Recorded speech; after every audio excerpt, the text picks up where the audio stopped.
హైదరాబాద్లో నేపాలీ పని మనుషులంటే ఇప్పుడు యమదూతల కింద మారిపోయారు. ఈ నేపాలీ పని మనుషుల మూటాలు ఒక సంవత్సరంలో 6 చోట్ల పెద్ద దోపిడీలకు పాల్పడి ఆ సొమ్మును పట్టుకొని నేపాల్ వారిపోయింది. నిన్న నేను సాయంత్రం ఇంటికి వెళ్లే ముందు మా వాళ్ళు ఇంట్లో నుంచి ఫోన్ చేసి చెప్పారు, ఒక ఫ్రైడ్ రైస్ తీసుకొని రా అని. దారిలో ఉన్న ఒక ఫ్రైడ్ రైస్ దుకాణానికి వెళ్ళినా, అక్కడికి నేను రెగ్యులర్గా వెళ్తూనే ఉంటా. అక్కడికి వెళ్ళి చూసేసరికి అక్కడ పెద్ద కోలాహలం, హడావిడి. ఒక 3-4 పోలీసులు వచ్చిర్రు. అక్కడున్న అందులో పనిచేసే 2 నేపాలీ వాళ్ళ మొత్తం డీటెయిల్స్ అన్ని అడుగుతున్నారు.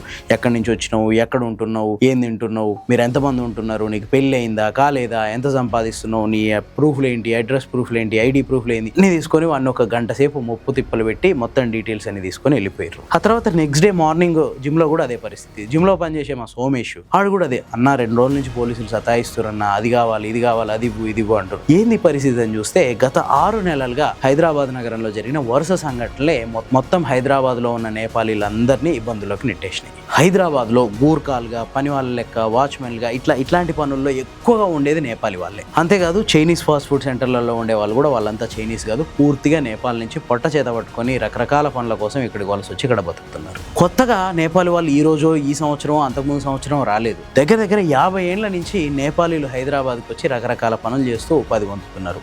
ఓన్లీ హైదరాబాద్ ఒక్కటే కాదు, తెలంగాణలోని మారుమూల ప్రాంతాల్లో ఉన్న చిన్న టౌన్లలో కూడా వీళ్ళు ఉపాధి పొందుతున్నారు. ఏ పని దొరికితే ఆ పని చేస్తారు. బర్లకాడ పెండ తీయమంటే బర్లకాడ పెండ తీస్తారు, ఇంట్లో పని చేయమంటే ఇంట్లో పని చేస్తారు, ఇంటి ముందుల వాచ్మెన్ ఉండమంటే అట్లా ఉంటారు. సో ఇట్లా వాళ్ళకి ఉపాధి దొరుకుతుంది, వాళ్ళు ఉంటున్నారు. కానీ రీసెంట్ గా కొన్ని ముఠాలు చేసే దుర్మార్గాలు, కొన్ని ముఠాలు చేసే దారుణాల వల్ల మొత్తం ఈ నేపాలీలు 50 ఏళ్ల నుంచి మనకి రకరకాల పనులలో చేదోడుగా ఉన్నాయి. ఈ నేపాలీల వ్యవస్థ మీదనే నమ్మకం పోయే పరిస్థితి వచ్చింది. లాస్ట్ 1 ఇయర్ నుంచి దగ్గర హైదరాబాద్ లో 6 చోట్ల అన్ని అతిపెద్ద దొంగతనాలు, పెద్ద సంపన్నులు, బిగ్ షాట్స్, ప్రముఖుల కుటుంబాలే లక్ష్యంగా వాళ్ళు ఈ దోపిడీలకు పాల్పడుతారు. విశ్వాసపాత్రులైన పని వాళ్ళ లెక్క వాచ్మెన్లుగా, వంట వాళ్ళుగా, లేదంటే గార్డెన్ పనిచేసే వాళ్ళలాగా ఉద్యోగాలలో చేరుతున్నారు. అంతేకాదు ఆ ఇంటి ఓనర్ల నమ్మకాన్ని గెలుచుకోవడానికి అనేక రకాల తిప్పలు పడుతున్నారు. సంవత్సరాల తరబడి ఎదురు చూస్తున్నారు.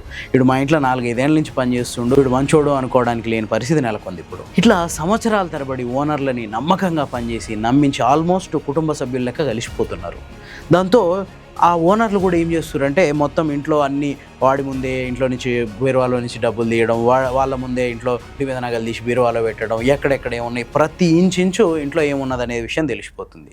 దాంతో 1 ఫైన్ డే మొత్తం వీళ్ళు బయటికి వెళ్ళినప్పుడో, వీళ్ళు నిద్రలో ఉన్నప్పుడో అన్ని సర్దుకొని బార్డర్ దాటి చేస్తారు. ఒకసారి కనుక ఈ సొమ్ము భారత్ బార్డర్ దాటి నేపాల్కి వెళ్ళిపోయిందంటే అది తిరుగొచ్చుడు కల్లా. లాస్ట్ సంవత్సరం నుంచి జరిగిన ఒక ఇష్యూస్ చెప్తా చూడండి. హైదరాబాద్లో ఫస్ట్ సికింద్రాబాద్ ఏరియాలో, రాణిగంజ్ ఏరియాలో ఒక మార్వాడి వ్యాపారి ఉంటాడు. మొత్తం 4-5 అన్నదమ్ములు ఒకే అపార్ట్మెంట్లో 3-4 ఫ్లాట్లు తీసుకొని ఉంటుంటారు. వీళ్ళింట్లో కూడా 4 ఏళ్ల నుంచి మొత్తం 4 నేపాలీ వాళ్ళు 4 ఇళ్లలో పనిచేస్తున్నారు. 4 ఏళ్ల నుంచి పనిచేస్తున్నారు. విపరీతమైన నమ్మకాన్ని చూరగొన్నారు వాళ్ళ దగ్గర. దాంతో వీళ్ళు ఏం చేశారంటే ఒక ఫైన్ డే వాళ్ళ చుట్టాలది ఏదో రిసెప్షన్ ఉంటే, రంగారెడ్డి జిల్లాలోనే ఏదో ఫామ్ హౌస్లో రిసెప్షన్ ఉంటే అక్కడికి వెళ్ళిపోయారు. నైట్ 11ంటికి వెళ్ళిపోయి తెల్లవారుజామున 4ంటికి వచ్చేసరికి అపార్ట్మెంట్లో ఉన్న 4 ఫ్లాట్లు అంటే 4 ఇళ్ళని పూర్తిగా కొల్లగొట్టిరు. 200 తులాల బంగారంతో వీళ్ళ 4 పారిపోయారు. కళ్ళు మూసి తెరిచి ఎంక్వైరీ స్టార్ట్ అయ్యేసరికి నేపాల్ బార్డర్ దాటేసారు. ఆ తర్వాత హైదరాబాద్లో కార్ఖానా ఏరియాలో కూడా ఇట్లాంటి దోపిడీ ఒకటి జరిగింది. అది కూడా ఇంకా ఎంక్వైరీ సాగుతూనే ఉంది. ఆ తర్వాత జూబ్లీ హిల్స్ 4-5 రోజుల కిందట జూబ్లీ హిల్స్లో జరిగిన ఇష్యూ మనందరికీ తెలిసిందే. ఒక మాజీ ఐపీఎస్ భార్యనే అత్యంత కిరాతకంగా చంపి ఇంట్లో ఉన్నదంతా ఊడ్చుకొని వెళ్ళిపోయారు. ఇది మర్చిపోకముందుకే, కనీసం 4-5 రోజులు కూడా కాకముందుకే ఇంకో ఇన్సిడెంట్ జరిగింది. జవహర్ నగర్, మేడ్చల్ కాన్స్టిట్యున్సీలో ఉన్న జవహర్ నగర్ ఏరియాలో అక్కడ కూడా ఇదే పరిస్థితి. మొత్తం ఇంట్లో ఉన్నదంతా ఊడ్చుకొని నేపాలీ పని మనుషులు పరారైపోయారు. సో ఇట్లా వరుస ఒకదాని తర్వాత ఒకటి ఇట్లాంటి 6 సంఘటనలు జరిగినాయి ఒక్క సంవత్సరంలోనే. అయితే ఈ దొంగతనాలు పూర్తిగా ఈ నేపాలీ పని మనుషులే చేస్తున్నారు అంటే అట్లేం కాదు. దీని వెనక నేపాల్తో పాటు ముంబై, పూణేలకు చెందిన కొన్ని గ్యాంగులు కూడా చాలా కీలకంగా పనిచేస్తున్నాయి. వీళ్ళు ఒక పని మనిషి ఉండదు, ఒక 4-5 ఒక ముఠా కింద ఏర్పడతారు. అందులో ఒకరినో ఇద్దరినో ఒక ఇంట్లో పని కింద చేర్పిస్తారు. వాళ్ళు సంవత్సరాల తరబడి అక్కడ నమ్మకంగా పనిచేసిన తర్వాత వాళ్ళ ద్వారా మొత్తం ఈ ముఠా అంతా ఇంట్లో ఉన్న సొమ్మును దోసుకొని వెళ్ళిపోద్ది. నకిలీ పేర్లతోటి గుర్తింపు కార్డులు, సిమ్ కార్డులు ఇట్లా రకరకాలుగా సేకరిస్తారు. ఇక్కడ ఉన్న రోజులు వాటి మీదనే ఆధారపడి ఉంటారు. వన్స్ దొంగతనం కంప్లీట్ అయిపోయిందంటే ఆ సిమ్ కార్డులని, ఆ గుర్తింపు కార్డులని అన్నీ ఎక్కడైతే దొంగతనం చేశారో అక్కడే వదిలేసేసి కొత్త సిమ్లు తీసుకొని పరారైపోతారు. అంతేకాదు సోషల్ మీడియాను వాడుకోవడంలో కూడా వీళ్ళు దిట్టలు. సోషల్ మీడియా ద్వారా కమ్యూనికేట్ అవుతూ పోలీసులు కూడా తప్పుదోవ పట్టిస్తున్నారు. అంటే పోలీసుల దృష్టి మలిచి పలానా చోటు ఉన్నామని చెప్పి వాళ్ళని అక్కడికి పంపించి వీళ్ళు ఇక్కడ పని చేసుకొని పరారైపోతున్నారు. ఇంకోటి వీళ్ళు చేసే పని ఏంటంటే వాళ్ళలో ఇక్కడ ఎవరైనా పట్టుబడ్డా కూడా వీళ్ళు దోచేసిన సొమ్మును మాత్రం ఇమ్మీడియట్గా నేపాల్ సరిహద్దులోకి దాటిచేస్తారు. ఎందుకంటే వన్స్ అక్కడికి వెళ్ళిపోయిందంటే అది వాళ్ళ సొత్తు అయిపోద్ది.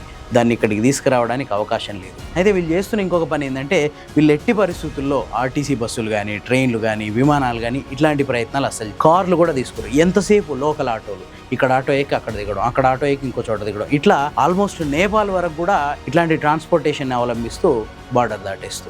సో ఈ నేపథ్యంలోనే ప్రస్తుతం హైదరాబాద్లో ఉన్న అందరు నేపాలీల డీటెయిల్స్ని పోలీసులు సేకరిస్తున్నారు. అంటే 50 ఏళ్ళ నుంచి ఒక 4-5 ఇన్సిడెంట్ల వల్ల, కొద్దిమంది చేసిన ఎదవ పనుల వల్ల 50-60 ఏళ్ళ నుంచి ఇక్కడ సర్వీస్ చేస్తున్న పౌరులందరి మీద అనుమానాలు వస్తున్నాయి అన్నమాట. సో మనం కూడా కేర్ఫుల్గా ఉండాలి. తక్కువ జీతంతో పనికి వస్తుర్రని చెప్పేసి నేపాలి వాళ్ళని పనిలో పెట్టుకోవడం ఒక ఎత్తు అయితే, రెండోది వెనక ముందు తెలియకుండా వాడు ఎంత క్లోజ్ అయినా, మన ఎంత ఇంటికి కుటుంబ సభ్యుడిగా కలిసిపోయినా కూడా మన ఇంట్లో ఆనుపానుడు వాళ్ళకి తెలవకుండా చూసుకోండి. లేదంటే ఇట్లాంటి సంఘటనలు మరిన్ని పునరావృతం అయ్యే అవకాశం ఉంది. ఈ వీడియో కనుక మీకు నచ్చినట్లయితే లైక్ చేయండి, షేర్ చేయండి. ఇలాంటి మరిన్ని మంచి వీడియోల కోసం ది ఫోర్త్ ఎస్టేట్ ఛానల్ని సబ్స్క్రైబ్ చేసుకోండి.